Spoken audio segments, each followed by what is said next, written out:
Ladies and gentlemen, welcome wrestling fans worldwide to Knoxville and the Great Smoky Mountains for the Ron Fuller, Tennessee Studcast. 6 feet 9 inches tall, 265 pounds. This historic podcast from one of the most respected and successful wrestlers and promoters will follow the footsteps of the largest and oldest wrestling family on the planet. Listen to what I'm saying. That's right. Bring that camera in here a little bit closer. Through 93 years and 4 generations. The stud has arrived. Old school or new fan, this unique broadcast will educate and captivate as Ron details decades of professional wrestling's growth with truly unforgettable stories. I want those people out there at home to hear the stud. Sit back and enjoy the ride with the Tennessee Stud. The Tennessee Stud. You will learn that name. You will remember it. And now, the stud is here. Hey everybody, welcome in. It's David Summers hosting another Studcast with the Tennessee Stud, Ron Fuller. It is the story of wrestling in America as told by the stud, whose family started the profession 100 years ago. So now, we step back into the ring, back into time. Let's get wall to wall and treetop tall with the Tennessee Stud, Ron Fuller, hanging out in the Great Smoky Mountains. All right, who you got Sunday, Ron? The big game. What's going to happen? What you think? Oh, gee, man, it's going to be a good one. I think that's for sure. Two great teams, and I kind of been thinking about it a little bit since we mentioned it last week. I think I'm about to start to slide in the direction of Jalen Hurd, man. With the Eagles, because heck, he had a heck of a career at Alabama, didn't he? He did amazing stuff there. Oh, he absolutely did. You got two exceptional quarterbacks like Mahomes and Jalen Hurts, and so you got a real good ball game and two really good teams going at it. So I think it's going to be a ton of fun. Hey, listen, last week you knocked it out again. You broke another record for the first week downloads with Studcast number 285, the year of 1979 that you've just begun, starting in your Studcast, has obviously become the most interesting era so far for fans. I think that's really cool. Congratulations, Stud. Well, thank you very much. I hate to say it, but I'm not really kind of surprised about it, Dave. In a way, I always thought way back when I started doing these Studcasts that if I was successful enough to reach this 1979 time frame with all the challenges and all the drama and everything that's happened to me in 1979, that this was going to be an extremely interesting time for all the wrestling fans. 5.5 years later, man, since I started, unbelievably 5.5 years since I started these Studcasts, I'm getting the answer to that, and not doubt any wrestling podcast in history, man, has touched upon anything close to what we've talked about in the last few episodes. And what's to come, for sure. Oh, no doubt. Everybody listening, including me, we've all got a sweet spot, that special point in time where it's like, oh, boom, for me, that was just really it. And you're kind of on that sweet spot for me right now, Stud.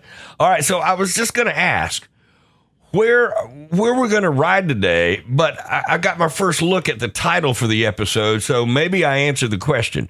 Studcast number 286. This Studcast is called 1979. More drama every day. Yeah, that's it. I thought it was a good one, and I spent a lot of time each week, man, doing the research and thinking back on what's happened 44 years ago, as well as I can remember it, and I always do that before, obviously, we start these Studcasts, and then I try at the end of it, when I get things kind of set in my mind, to figure out a little short title that's going to kind of fit the subject matter. And wow, it was a crazy time for me. And this title I came up with this time, 1979, More Drama Every Day. Man, it doesn't just fit this episode. It probably fit a lot of these upcoming Studcasts as well. So thankfully, we got a lot more good things to talk about in this one, other than just the drama.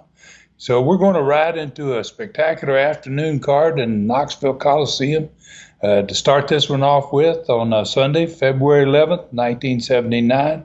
And that card was loaded, man. And then the Southeastern Tag Belts had been held up on the Sunday before in a championship match between the champions Crusher Blackwell and the Invader against Bob Armstrong and Ken Lucas. And the belts were going to be awarded to the winners of a one-day, six-team Southeastern Tag Team Championship tournament on this card as well, plus a Southeastern Championship match between the champion Ronnie Garvin and the great Malenko, who hadn't been seen in the southeastern Knoxville area for 5 weeks. He returns again, Malenko, and this card has 7 matches in all. Outstanding card, man. And then we're going to discuss the entire card. We'll talk about the TV that promoted it, the results of the card, and we'll also talk about the attendance in that Knoxville for that big Knoxville event. And then we're going to go back to the end of the last Studcast, man, where it kind of hit me that both Bob Roop and Larry Simon, the great Malenko, were out of the territory together, and then Tampa, Florida, together for 2 weeks, and then they both returned on this Knoxville card that we're going to be discussing today, and I got to thinking about were they maybe working on the plot to take over Southeastern wrestling during that time frame. So I think collectively one eyebrow from everybody listening just went up when you said that. So anyway, hearing the answer to that question alone makes this Studcast another great one. So what else in this one? Well, Southeastern Gulf Coast is going to be the next stop, obviously. We're going to head south. And the card from Mobile on Wednesday night, Valentine's Day, February 14th, 1979, was just as good as the fantastic Knoxville card that same week.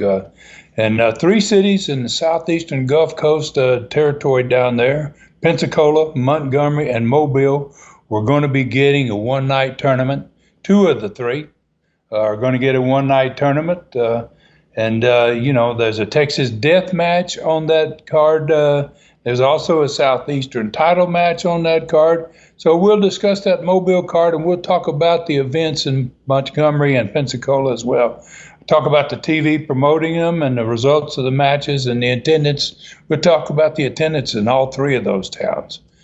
So then we ride back to Tennessee. After that, man, across the great state from Knoxville to Memphis for the second Memphis support card. We're sending stars there, man, to try to help my dad and Jerry Jarrett out.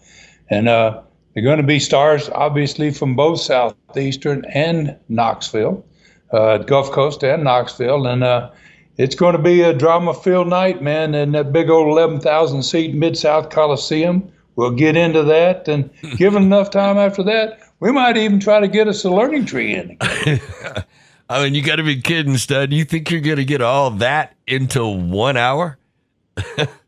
Well, last week we did 2 weeks of cards. We did 2 weeks of TVs. We did 2 weeks of results and 2 weeks of attendances. And plus we discussed the numerous problems of 1979. And we did a learning tree question on top of all that. And we came out at almost exactly 1 hour, I think, that the show ended up being. So to make it happen today, we're not going to just trot around, Dave. We can't do that. We got to come out of the chute, man, running like we're going to dog a steer, So no trotting. No trotting on this one. All right, so I don't know about my dog and the steer. This dog and the steer part. I don't know. All right, but anyway, I'm not going to hold you back. So what was the big card in Knoxville on Sunday, February 11th, 1979? Well, it opened with a single match. Ted Allen, the wrestler who trained Arn Anderson, and that's a pretty good statement for any wrestler. He was going to be up against the Mighty Yankee in the first match.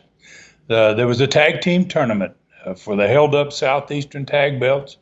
It would begin with the second match of the day on that card. We'll get into the details of this big tournament later on, but for now, I'm going to announce the names of the teams only in that tournament.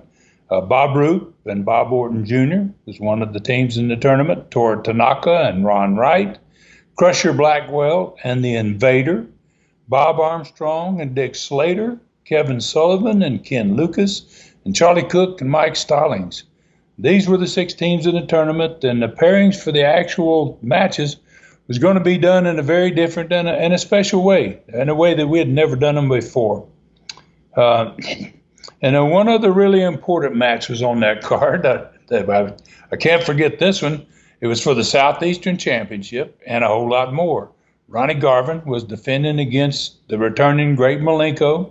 Then there was another prize that was going to go to the winner in addition to walking away with the belt, and that was going to be that the winner got to face Harley Race for the NWA World Title in Southeastern Knoxville's next Coliseum event. Wow. Hey, that's a pretty good card right there, Stud. The thing I always liked was how you guys, Southeastern at least, started the tournaments at the beginning of the night with all of the teams or individuals involved gathered in the ring to have the pairing selected before it even started. To me, when you pay the money at the box office, you walk in, it's like getting the main event first thing, and the anticipation begins to build, and you start looking around going, yeah, this is going to be a big deal tonight. So anyway, my guess is that's going to happen right before the tournament starts. So what was on the TV for Saturday, the day before this card, to get it all pumped up? Well, don't forget, man, it's the second week in 1979, February Arbitron and Nielsen TV rating period, man. So this TV opened with the controversial finish of the last Coliseum Tag Championship match between the former champions, Crusher Blackwell and the Invader, against Bob Armstrong and Dick Slater.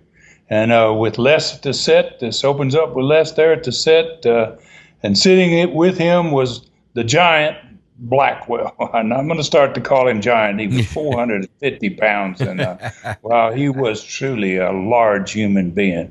And he was sitting there with the Invader, and that was his highly suspected Bob Orton Jr. with a mask on. No, I mean, it was unlikely he could have been anybody else than Bob Orton Jr. for sure.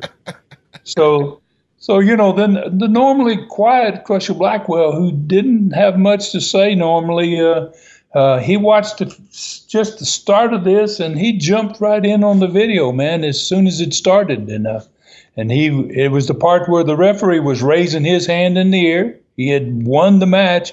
And the Invader yelled at him, man, to shut his mouth, that he would do the talking, meaning the Invader. I'm going to do the talking here. Shut up. And then he made a strange comment to him. And he said something about, you don't want something bad to happen, do you? And Blackwell kind of lowered his head and closed his mouth for the rest of the video. So then the Invader took over, and he bragged as the video continued about how he had won the match. And then its second referee showed up at the ring, and he came in and he raised Bob Armstrong and Dick Slater's hand. There'd have been a lot more to the end of the match than what was on the video. And when it ended, Blackwell got up from the set, and he turned to the Invader and said, we didn't deserve to win. We cheated, and you know it.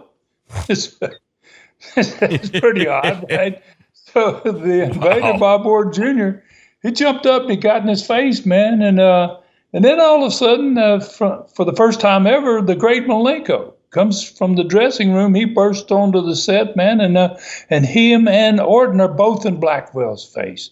And Malenko screams to Blackwell, "You better think about what you're doing," you know. And so Blackwell just pushed his way past both of them. Big boy, and they didn't really either one want to jump on him too badly. And he headed back to the dressing room. Both of them were following behind him, still screaming at him. So bell rang for the first TV match of the day, and the two wrestlers that were just seen on the video where the belts were being held up, Bob Armstrong and Dick Slater, they entered the studio, man. And wow, they got a rousing welcome. Everybody loved Bob, and Dick Slater was beginning to really get over there as well. And they got themselves a big win, quick win. And then Bob Roop and Bob Orton Jr., they were the next team to go into the ring. You got these tag team tournaments, so we're gonna show some of these teams that are going to be in that tournament. And obviously they were in the tournament the next day in the Coliseum. And They won the match. Bob Roop used shoulder breaker, and Bob Orton Jr. did this inverted pile driver, man, which was a devastating move. Oh wow! And both of their favorite finishes, and both of the guys that got the shoulder breaker and the pile driver got carried out, man. Neither one of those boys walked away from the ring. All right, get your paycheck, kid. Go home. All right, so this TV, no doubt, is off to a great start, Stud. So what was on the next thing up? Like maybe the personality profile or something? Well, you mentioned, Dave, a little bit earlier about enjoying the way Southeastern tournaments started, with all the competitors in the ring, the drawing of the pairings, being the first round of the tournament. And don't forget, this was the second week in February 1979. It's a rating period with Arbitron and Nielsen books coming out. So I figured, in talking to Roop about this, I suggested, man, that why don't we allow fans, not just those in the arena, but those watching TV to see this ceremony? Because the match is the next day. So, I figured that the fans at home were going to enjoy it just as much as the people in the Coliseum the next day. So doing it on the personality profile, it kind of set the stage for the tournament a day early, man. And it gave the opportunity for hundreds of thousands of fans, which we had watching this show with an 80 share, man. We had a tremendous audience, and it's going to give all of those thousands of fans at home an opportunity to see what it was like. And maybe it's going to sell a few extra tickets, I thought, and then might jump the TV ratings a little bit more, too. Well, I always say you never miss a thing. I mean, tell us about it. Well, to be honest, I can't say that I saw it, actually, Dave, because I wasn't even on that Knoxville cart the next day. I was in Dothan, Alabama, working with the new booker down there for the Southeastern Gulf Coast Territory, Louis Tillett. But Les called me later that day after TV and said it was one of the best things we had ever done on a profile. He said it wasn't, he said he wasn't expecting one thing that happened there. Something happened that nobody had thought would have happened. He said every time a new team came into the studio for the profile, the crowd reacted with boos and cheers, depending on what team it was. And he said that continued for every pick as well. He was kind of like an interactive pick, he said. Fans were really into what was happening in the pick. So you can kind of imagine you got a small TV ring. Those rings were about 16 square feet rather than a 20, which is a lot smaller. You got the 6 teams. You got 12 wrestlers standing on the floor of the studio surrounding the ring. Phil Rainey was in the ring, and he was holding the freshly polished, the shiny, look like brand new Southeastern tag belts that the 6 teams were going to be going for the next day. And Les was holding the hat that had the team's names in it, and he was explaining to those in the studio and at home how the tournament worked. So he invited, right off, Bob Roop and his partner, Bob Orton Jr., into the ring for the first pick. Roop pulled the name of Charlie Cook and Mike Stallings, that team, out of the hat. Les invited Cook and Stallings to come into the ring with Orton and Roop. And he had both teams on each side of him, one team on each side. And he announced that these teams would be in the first match in the first round of the tournament tomorrow. And both those teams left the ring. Then he brought in Tor Tanaka and Ron Wright. Ron Wright pulled a name from the hat. It was Bob Armstrong and Dick Slater. And they entered the ring. Les split them up again, just same way, put Wright and Tanaka on one side, Armstrong and Slater on the other, and Les announced that these were the 2 teams that would be competing in the second match in the first round of the tournament.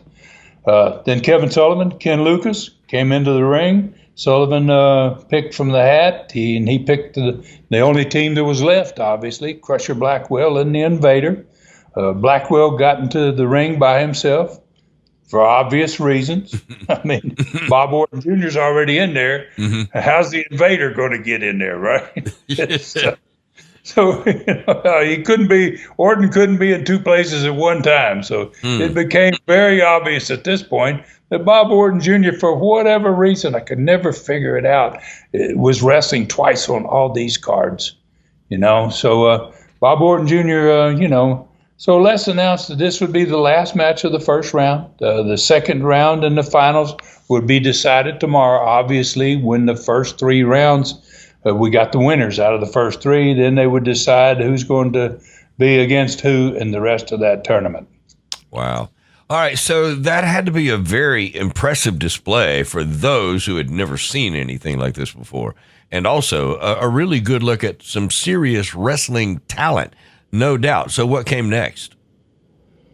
Well, another of the teams in the tournament, Ron Wright and Toru Tanaka, they were in the next live match after the profile. And again, Ron Wright did the same thing that he had done to Tanaka every time they wrestled, just about as a team.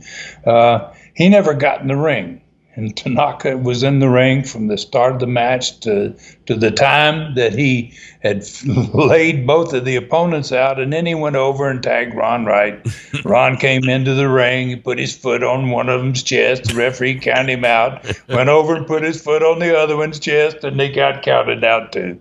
So, Not so. that was a great moment for Ron Wright. And he really knew how to milk it too. Yeah, not surprised at all. Okay, so what was the final match of the TV that day?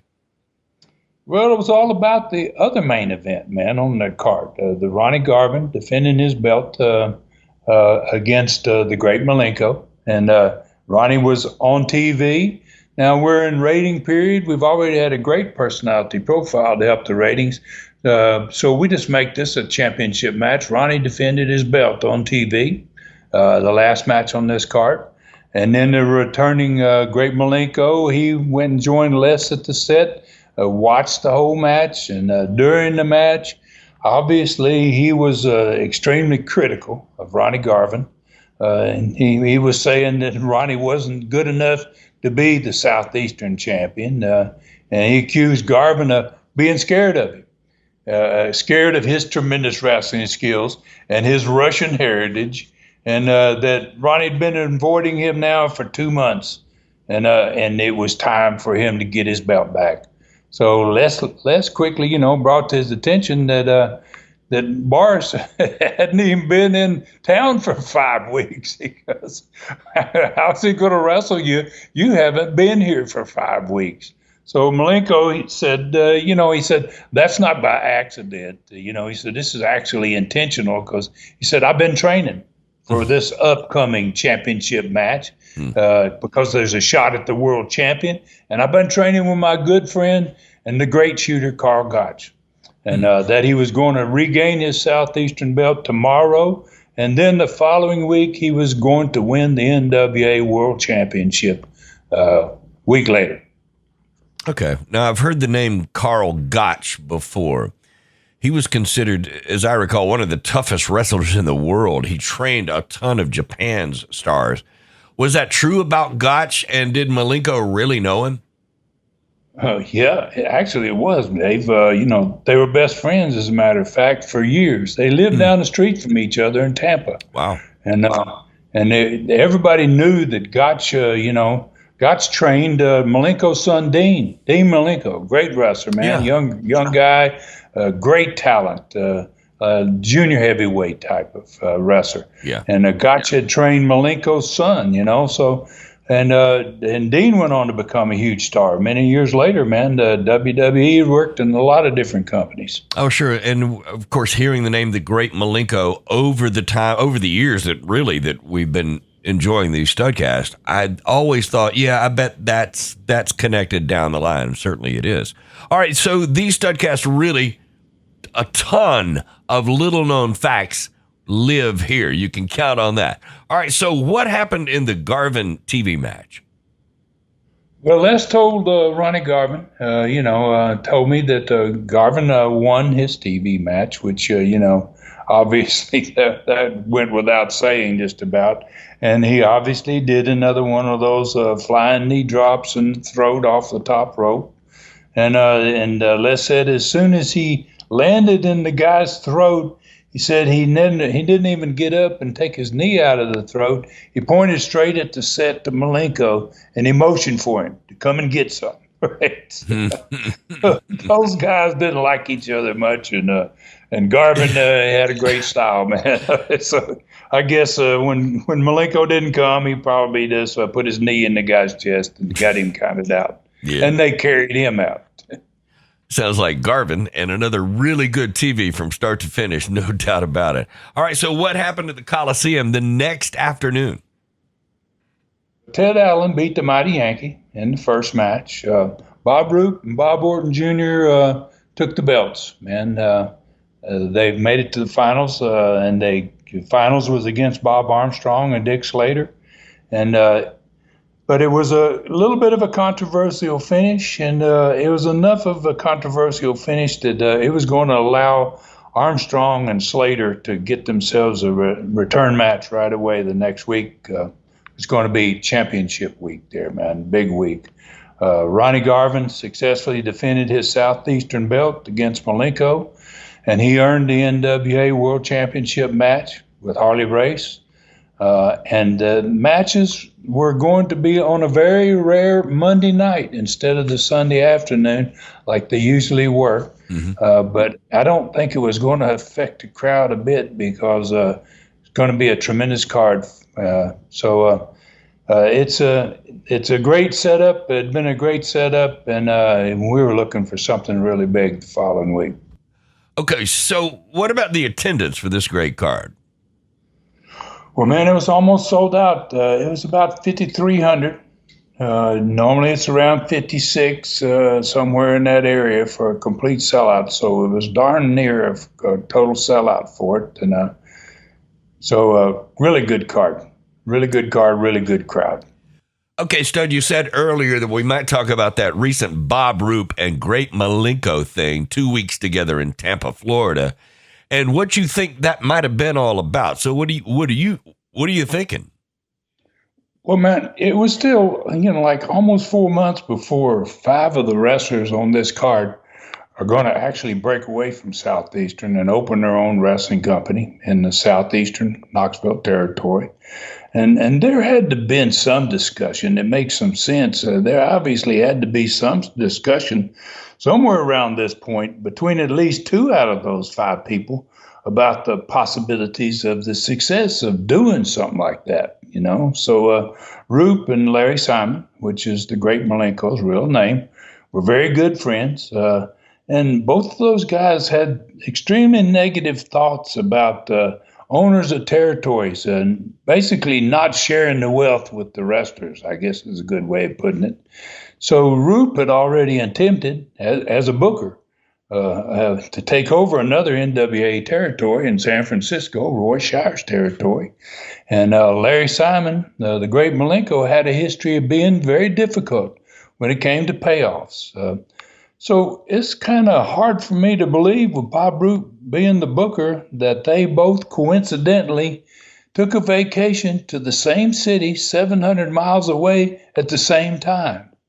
I guess I'm saying it would have been a good time, man, for them to open the door maybe for a discussion of a move to take over Southeastern Wrestling. We know that Roop was trying to ask guys if they were happy with their payoffs and pushing those facts. So I'm taking a guess at it, basically, but that's my guess, man. Mm-hmm. So just like the title of this Studcast, more drama every day.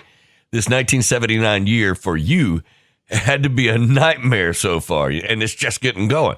So, but I got to admit, it's extremely interesting for those of us that didn't live it. So this is a good place. Let's get a break in right here. And when we come back, we're going to go south and see if there's some more drama. And I got a feeling there will be. This Studcast will continue right here. Stay with us. The Stud has opened the gate to ClassicContinentalWrestling.com with exclusive YouTube Southeastern Rewind short rides. See spectacular highlights from his tremendous streaming channel, ClassicContinentalWrestling.com programming. Free. 7 short rides are there now on YouTube Southeastern Rewind, with a new one coming every other day. To take the long ride and see it all, subscribe now at ClassicContinentalWrestling.com for only $4.99 per month or $39.99 per year. It's definitely the best deal in wrestling. All right, welcome back. Another Studcast with the Tennessee Stud, Ron Fuller. Hey, it's David Summers, and let's get into the second segment. This has been a great one so far, Ron. Knoxville was not the only Southeastern city to get a huge tournament that week. 2 of the 3 Southeastern Gulf Coast cities with world title matches coming were getting a tournament as well, but for a different reason. So tell us about that and what was going on down south. Well, obviously, Harley Race was coming the next week. He was going to start on February the 18th, 1979, the same week as the Knoxville card. In fact, he's going to start it in Pensacola on Sunday the 18th, and he'll be in Knoxville on the 19th. And he was going to be obviously defending his NWA title 3 times in the Southeastern Gulf Coast cities. So he's going to wrestle once in Knoxville and 3 times down south. And he would be in Pensacola, Florida, like I mentioned, on Sunday the 18th of February. He was going to be in Montgomery, Alabama, down there on the 20th, and he's going to finish up in Mobile on the 21st. So on Monday, the missing date there, he was going to be in Knoxville. Pretty good schedule for the man, that's for sure, and not a lot of guys could handle what he was going to handle during the course of that next week. So in this Studcast, we're going to focus on the card. Let's focus on the Mobile, Alabama card, the one that was on February 14th, 1979, the week before Harley was going to arrive. And it was another great one. Both Mobile and Montgomery had identical cards on this week. They were both headlined with a one-night world title tournament to find an opponent for the NWA champion Harley Race the following week. This was the outstanding card. Like I said, we're going to start with Mobile here, and it's got a pretty outstanding card, man, on February 14, 1979. I put Ricky Fields to open up the night there, who was a hometown favorite, obviously, born and raised in the Mobile area. And he was going to be up against the $500 challenge man, Herb Calvert, and who challenged the audience along with a wrestler every night. Mm-hmm. Then there was going to be on that card a Texas Death Tag match between Jimmy Golden and Norvell Austin against Don Carson and the Assassin, managed by Billy Spears. There was also going to be a Southeastern Championship match with the champion Tony Charles defending against Dr. D, David Schultz. And they had already wrestled in the last 2 weeks. They wrestled to a 45-minute time limit. They came back and wrestled to a 1-hour time limit. And for this championship match on this card, there was going to be no time limit for the belt. And the way they were going, from what I heard from guys that were down there, they might have been going to go 2 hours.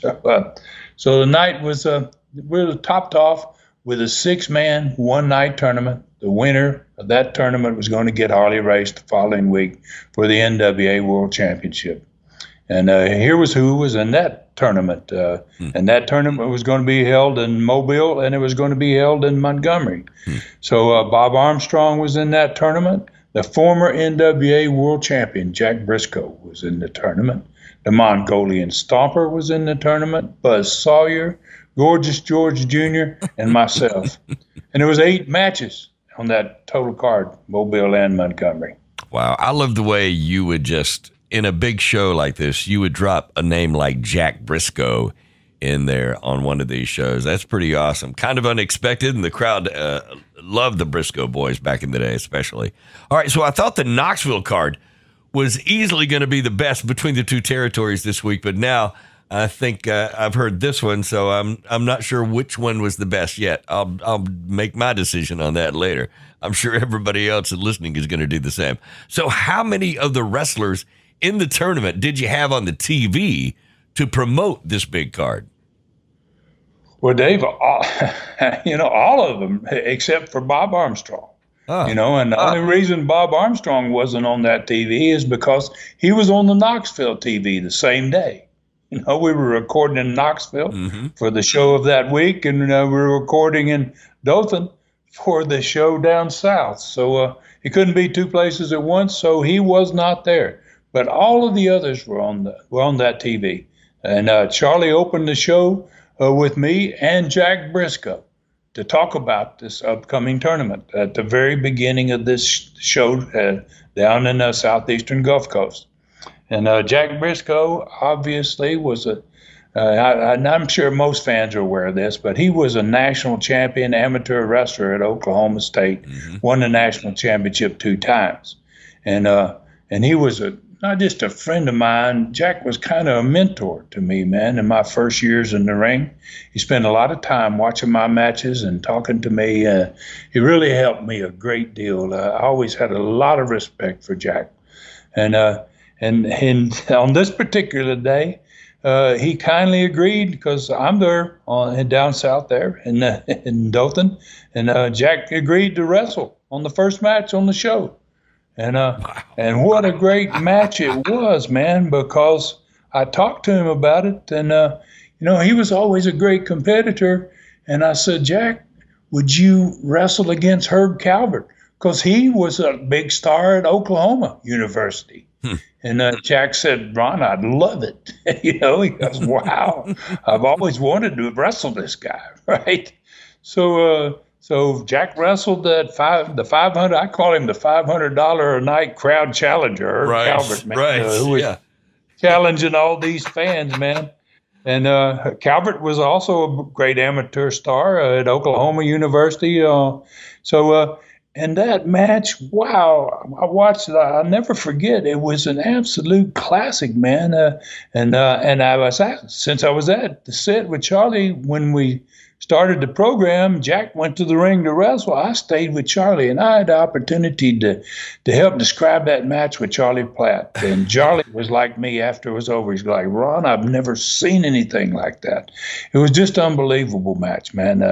And Jack was the consummate pro, man. I mean, so he even put Herb Calvert over. Because, I said, hey, Calvert's just getting here, Jack. And he goes, hey, I'll put him over, man. He says, he's going to be great for your territory. What you're doing with him, Ron, it's going to be really big down there. And it was. It turned out to be really good stuff. And so Jack even let Calvert beat him on TV. Wow. Listen, the fans had to be freaking out because this is one of the greatest TV matches of all time. And it was at the very top of the show. I would have loved to have seen it. So who is next? Well, Jimmy Golden, Norville Austin, man, it was their turn, man. They tore the studio up. They're not in the tournament. And on the end of their match, Jimmy, man, climbed the top rope, and he hit one of those guys with one of those drop kicks off the top rope and sent him flying through the ropes and sliding on his back across the studio. And then Norvell, about the same time, shot the guy he had with him into the ropes and hit him with one of those diving headbutts. And and what a great match they had. Then Billy Spears, Don Carson, the Assassin, they were at the set watching this match because that was their opponents in their upcoming match. They were going to be facing these guys in the Texas Death Match. And it gave Spears, obviously, an opportunity to brag about all the bad things they were going to do to Golden and Austin, man, in this Texas Death Match and how bad they were going to hurt these guys. All right, so who was on the personality profile? What do you think, man? Another one of those ring profiles for their tournament, man, just like the one we did in Knoxville, right? It was so good that I figured if it got over in Knoxville recorded their shows about 2 hours before we recorded the shows in Dothan. And Les called me after the show, and he said, Ron, it was unbelievable. Wow. So, we did the same thing. So this time we were going to pick the pairings for the upcoming world tournament. Rather than the tag team tournament, we're going to talk about a tournament in which the winner of this one is going to be wrestling against a world champion. And this one, this personality profile was just as good as Les described, maybe even better than the one in Knoxville. So Charlie had 5. The way we set this one up, Charlie had 5 of the 6 men in the tournament. Bob couldn't be there because he was in Knoxville, where he had him in the ring with him. And so Bob's name, the first guy that drew some name out of the hat was Gorgeous George Jr., and he drew Bob Armstrong. Wow, that's a bad draw for Gorgeous George Jr. I felt a little sorry for him. Jack Briscoe drew out of the hat, and he drew Buzz Sawyer. And wow, those 2 guys are going to have I couldn't wait to see that match. And then I drew the last one. There was only one name left in the hat, and I got the Mongolian Stomper. So the fans really got into it, man. Just as they done in Knoxville, they'd been cheering for the baby faces or the heels during the time they were being introduced, and when they got the pairings picked. So they were doing the same thing in the studio here. It was really a great segment, a great personality profile segment. And so after he finished in the ring, this time Charlie had a little something that Les didn't have opportunity. Charlie went back to the profile set, and he played an interview from Bob Armstrong that Bob had cut in Knoxville when I was there before I left to come south. Mm-hmm. And Bob gave me the interview. I brought it. We played it on TV. So Charlie got to introduce Bob Armstrong, and Bob made, some comments. Bob told the fans there, basically, said how much he missed them, and how he had really was happy to be able to come back and to be in this huge tournament was an honor, and to have a chance to wrestle Harley Race and getting maybe the world title is just beyond his one of his biggest dreams. That sounds like another great profile stud, no doubt. So all you missed was Harley himself.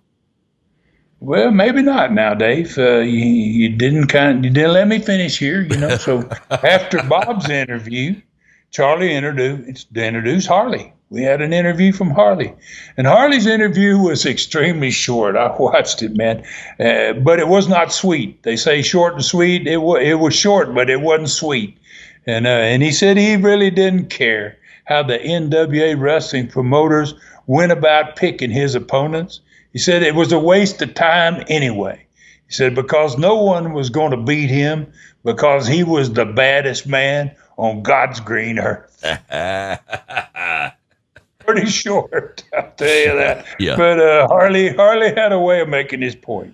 As I said earlier, Rod, you didn't miss a thing. So this profile might have been even better than Knoxville's. So, wow. All right, so what was next? Well, the Mongolian Stomper, who was another wrestler in the upcoming tournament, was making his last TV appearance in Southeastern Gulf Coast until 1980. Now, we're in early 1979. They're not going to see the Stomper for a year. And he was the first Southeastern Gulf Coast star, other than my brother, to be headed to Memphis to work in that territory with Robert, to work full-time there for my father and Jerry Jarrett, and Jerry Jarrett's in my father's territory. But, man, knowing the Stomper and how much he loved tearing that studio up there, he didn't miss his last opportunity to create pandemonium in the studio, man. As usual, he charged from the dressing room, man, and he had those fans running in all directions. And then at the end of the match, he got his hand raised. And there was only about half as many in the studio at the end of the match as there was before he got them running out of there. So he really loved it. And wow, that son of a gun was a monster as far as talent. Last match on the TV, the entire segment, obviously, was all focused on the Tony Charles and the David Schultz feud, man, that had been going on for quite a while in the Southeastern at that point. And these matches over the Southeastern belt long matches, man, 45-minute to hour matches. Tony was at the set with Les, and they watched the last 5 minutes of one of those 1 hour time limit draw matches. I'd had guys tell me how good those matches were. I was amazed, man. And Schultz and Charles had been having some tremendous matches with each other. And their next match on this big card that was upcoming was going to be obviously no time limit match for the belt. And David Schultz then was in the last match of the show. And it was watched and commentated by Charlie Cook and Tony Charles, sitting at the desk with him watching the video. He sat there for the match. And I hadn't seen Schultz in a while. I'd been in Knoxville most of the time. And boy, it didn't take me long to realize that Schultz had become much more brutal in his matches than he was a couple of months earlier. He was beginning to look like the Schultz that was going to slap John Stossel on national TV years. That guy, yeah. Oh, my God. And that was an incident that became known as the slap heard around the world. Yeah. And in this match, the fact, that he left his TV opponent beat and almost unconscious was proof, man, that he was headed for the big time. Man, he wasn't finished by a long shot where he was going. I think you might have said it earlier, but he was just as scary as the Stomper to the fans. And at that time, your Southeastern companies were putting out tremendous TV shows, no doubt about it. He was a big part of that. Well, it truly had been a good TV, man. It really was. And it opened with an all-wrestling match to start it, man. But between two of the best pure wrestlers on the planet, Jack Briscoe and Herb Calvert. And it ended with a violent encounter from a future Hall of Famer, David Schultz. All right, so you had such a diversity of tremendous talent from Knoxville in the north to the Gulf Coast in the south. There's no doubt about it. So there was more than one tournament that week in Southeastern Gulf Coast. What, right, Stud? Yeah, it certainly was, man. Two other Southeastern Gulf Coast cities who were going to get world title matches on that same week as Mobile. Pensacola was not going to have a tournament, but Montgomery was going to have a tournament, just like they were having in Mobile. And on the Sunday night in Pensacola, February 11th, Tony Charles, who was going to wrestle, was going to have an opportunity to wrestle Harley Race. We gave him the shot at Harley Race that he was going to get 2 weeks later. So I won the tournament in Montgomery and the right to meet Harley. And Bob Armstrong won the tournament in Mobile, man. Going to have the right to meet him. And, let's talk about that card for Mobile, man. On Valentine's Day, February 14th, 1979. And Herb Calvert was in the first match. And he went to the ring to start the night out, but he went by himself. And he took the announcer's microphone away from him, and he held up 5 $100 bills, and he challenged any man in the arena to come down and see if they could pin him. And if they did, he'd give them the $500. I was waiting for this, man. With great anticipation, to be honest with you. These challenges had been going on since the night Calvert arrived in the territory, but it was the first night that somebody accepted it, right? So a guy came down out of the crowd. He had on short pants. He was somewhat ready, to see what he could do, and it was my first opportunity, man, to see this type of shoot match in 4 years since Dale Lewis had done that same type of thing in Knoxville in 1975. So Calvert, I watched it, and Calvert was very impressive, man. He did a couple of tremendous amateur moves just to show how good a wrestler he was, and he pinned this guy in less than 3 minutes. Much like the University of Oklahoma star Dale Lewis had done regularly in Knoxville for almost a year in 1975. And the most important part of these shoot events was the fact that the wrestler he needed to stick with wrestling. He had to be a guy that had had his act together, man. He couldn't show a tendency to be nasty or violent with the spectator. You didn't want that type of guy. And Herb Calvert was perfect. He was great. And at the end of this match, he beat the guy in 3 minutes. He helped him up. He shook his hand, and he went over and opened up the ropes and helped him through the ropes to leave the ring. Yep. Finished with that. All right. So I'm sure you did feel better about these type of matches after seeing this one, at least. So I know that the last one you had in the Knoxville territory kind of got out of hand and ended up costing you some money, right? Yeah, it certainly did. It cost me some bread. But before that happened, that Dale Lewis kind of, because of the world junior champion, Danny Hodge, forcing him to, got violent with a guy, and he hurt somebody. So, but before he did that, Dale Lewis, man, convinced a lot of fans in that Knoxville area that wrestling was real, man. And he brought true legitimacy to the Knoxville territory when I got there. And it really desperately needed it, that territory, when I got there. A lot of people weren't wrestling fans. They were just brawlers and blood fans. And Dale Lewis did a lot to change their minds about wrestling. And I could see that Herb Calvert was going to do the same thing for Southeastern Gulf Coast. And after this win, then Ricky Fields came to the ring. He pinned Ricky, but it took him about 15 minutes to pin Ricky rather than the 3 minutes it did to pin the guy from the crowd. The NWA World Title Tournament began in the second match on that Mobile card. Bob Armstrong beat Gorgeous George Jr. in the first round. Then they had the Texas Death Match. It was the third match of the night, and that was Jimmy Golden, Norvell Austin. And they won the Southeastern Tag over the Southeastern Tag Champions, Don Carson and Assassin, managed by Billy Spears. They won that Texas Death Match. That earned them a title shot the next week on this big championship card for the next week. There were two tournament matches later. Tony Charles lost the Southeastern Championship to David Schultz in a match that went past 45 minutes. Wow, and another great match. And that was the first time that David Schultz had ever been the Southeastern champion. Last match of the night was Bob Armstrong against the Mongolian Stomper for the shot at Harley. Stomper was going to be managed by Gorgeous George Jr., went to the ring with Stomper, which I'm sure everybody would expect that was what was going to happen. And then, like I said, Bob beat him. And Bob was going to be wrestling a Harley race for the World Championship the following week, not in Expo Hall where we are on this event, but in the big arena, man, the 12,000-seater. Oh, wow.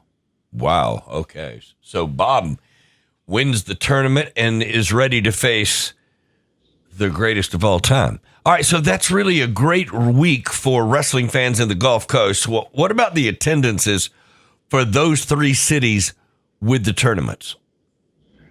Well, all three of the buildings were full, man. I can tell you that. Pensacola's Auditorium, for the first time, man, had over 4,000 people in it, 4,100. Montgomery's beautiful Civic Center had about 4,500, and Mobile's Expo Hall had the sellout. It had the 53 and held about 53 to 5,500.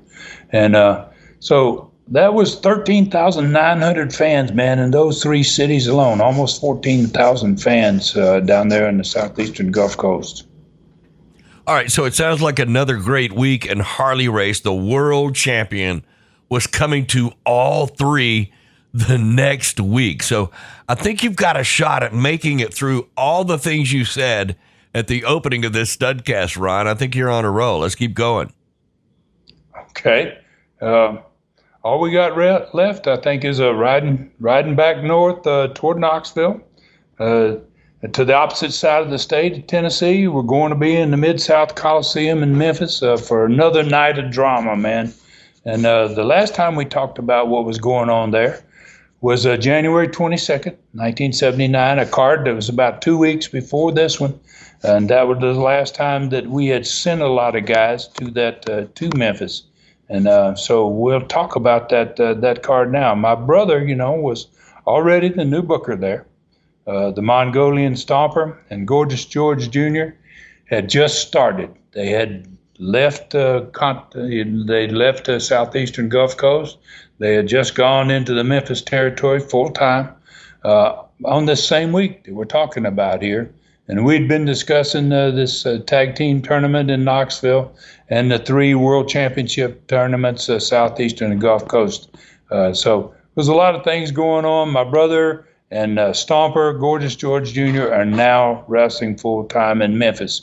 So Stomper's coming back for this week only, and then he won't be back until 1980. So here's the card, man, in Memphis that night. We'll talk about the whole card for Memphis, which is a pretty decent card. Jerry the King Lawler was wrestling against Austin Idol in the first match on that card. Lawler obviously had worked several shows for southeastern Knoxville over the years, and was definitely one on the card that was he was one of the guys on this card that had also been a past southeastern star as well. He'd been in Knoxville enough to be a pretty big star there, and they'd not been using the old Southern Heavyweight Championship belt in that territory for a long while. And it was the same belt that I had held in 1975 for most of that year in Memphis. And so they brought me in on a special card a couple of days before this match, and they put that belt back on me. Okay, and so I had one. So then they booked me to defend the belt, the Southern Heavyweight title, on this card against the legendary Toru Tanaka. And it was going to be Tanaka's first ever appearance in Memphis. So fans were going to get to see a great wrestler there, too, that they had never seen before. And obviously, me and both Tanaka were southeastern stars. Then there was a World Brass Knucks match with the champion Don Fargo against Robert Gibson. And both of those guys, in much of 1978, had worked in the Gulf Coast. And so they were basically past southeastern stars. Next match was Dennis Condrey and Don Carson against Les Thatcher and Rip Smith. And in this match, Thatcher and Smith were from Knoxville, obviously. Plus, there was Condrey that had spent most of 1978 as one of the Southeastern Tag Champions with Phil Hickerson and his partner, who was his partner in Knoxville. So you had Don Carson, who is a present Southeastern Gulf Coast star. And then you had three other stars in that same match that came from Southeast. Jimmy Golden wrestled Chris Von Cote. Jimmy obviously is a present Southeastern star, and then they reunited the Gulf Coast Assassins that night against Bill Dundee and Tommy Gilbert. And one of the assassins was Randy Colley, who was the present partner with Don Carson down there on the Gulf Coast. He was obviously a present Southeastern star. The other assassin was Roger Smith, who had been an assassin in the Gulf Coast territory for much of 1978. In the early part of 78, him and Colley were the assassins, and they were managed by Rip Tyler and later on by Billy Spears. So there you had more Southeastern stars. Then the first match on that card was Buzz Sawyer making his first appearance ever in Memphis against a guy named Roger Howell. And obviously Buzz was another Southeastern star. Wow, that is crazy, Ron. I think I counted 13 out of the 18 total wrestlers on that card, either past or present Southeastern stars. And I think you got it right, man. So at least 2/3 of that entire card were either present or past Southeastern stars in the last year. So can you imagine the drama, man, that was going on in the heads of the 5 guys?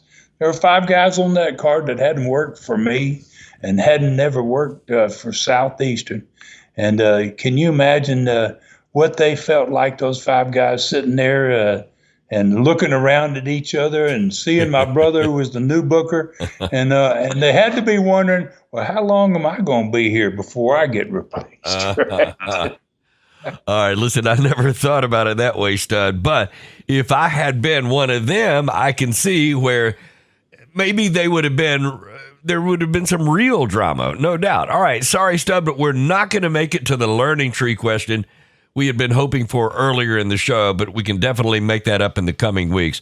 However, I am amazed just how much wrestling history you did get into this episode, no doubt. Hey, folks, on Facebook, go to Ron Fuller Welch, the Tennessee Stud, like and follow him there to become a friend with a legend. Same thing on Twitter. Find him on Twitter, Ron Fuller Welch, and if you've not already done so, follow him there too. His YouTube channel, Southeastern Rewind, his first YouTube-only Ask the Stud question and answer show is there now. You can see it right now. Don't miss it, or the next one, Saturday, February 18th, 2023. Look for his post on Facebook and Twitter to leave your question for the next one. Check out the new Short Rides with the Stud exclusively on YouTube. I saw one of those last night, a brand new one. New ones each week. ClassicContinentalWrestling.com. That's where you find everything that is the Tennessee Stud. There are now 78 Southeastern, 23 Continental, 12 Gulf Coast TV shows available, all in the order which they were recorded. That's how it was meant to be. Hundreds more are coming. Over 50 stud stories are there, 6 stars of the sport, 4 superstars of the past, and documentaries on Wendell Cooley, the Mongolian Stomper, and the Dirty White Boy. All of this, only $4.99 per month, $39.99 per year, plus the free 1-week trial still available. It is the best deal in wrestling. I tell you what, these Studcasts have become so good and so much fun. I can hardly wait each week until the next one. So, speaking of the next one, where are we going to ride next week, Stud?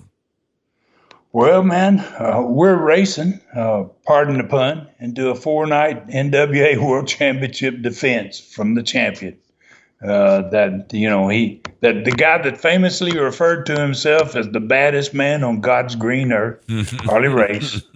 So in 4 straight nights in February 1979, this next Studcast is going to describe him wrestling 4 of the best wrestlers in the world, and one of which would go on to become an NWA World Heavyweight Champion himself years later. Tony Charles, Ronnie Garvin, the legendary Bob Armstrong, and myself.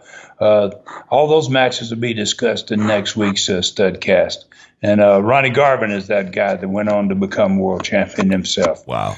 And with all this going on for me in 1979, this next Studcast will describe the highlights of this horrible year for me. We'll be doing more of that, and we'll do that in all of them because it is what was happening in all of them. And I got to say this, man, on the end, Dave, on this one, I enjoy every one of these Studcasts, man. But I have to be honest, man, I can hardly wait to sit down in front of this microphone 1 week from today and tell the magnificent wrestling history from 44 years ago, man, when professional wrestling was the greatest sport on earth. Wow. Hey, before we close out today, Ron, I want to send an invitation to fans to join us for something very special in the next Studcast. Well, I want to thank everybody, man, for listening today, obviously. And please tell your friends about us and what we do here and about the next one that's going to be on, the next Studcast. Take care of yourselves and others. And I want to leave today by thanking the good Lord, man, for blessing me, man, with the experiences that I'm going to be able to talk about so proudly next week, man. I look forward to it.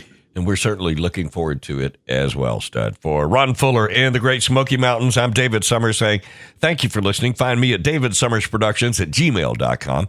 This Studcast is a David Summers production for Tennessee Stud, LLC. Thanks for joining us today for this historic Studcast. The true story continues next week. So full Nelson your friends and point them in our direction for another ride with the Tennessee Stud. 1, 2, 3. This is David Summers saying so long from the Great Smoky Mountains.